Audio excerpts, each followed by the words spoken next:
না বয়সের সখিন না সেরি আমার মনটা কেন করলি চুরি সত্যি কইরা বল না সেরি গো কোন জেলায় বাড়ি অল্প না বয়সের সখিন না সেরি আমার মনটা কেন করলি চুরি সত্যি কইরা বল না সেরি গো কোন জেলায় বাড়ি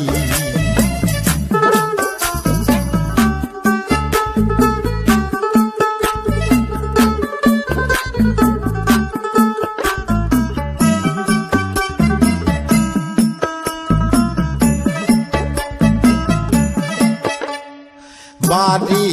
আমার ফুলতলা বাপের নাম দিয়ালা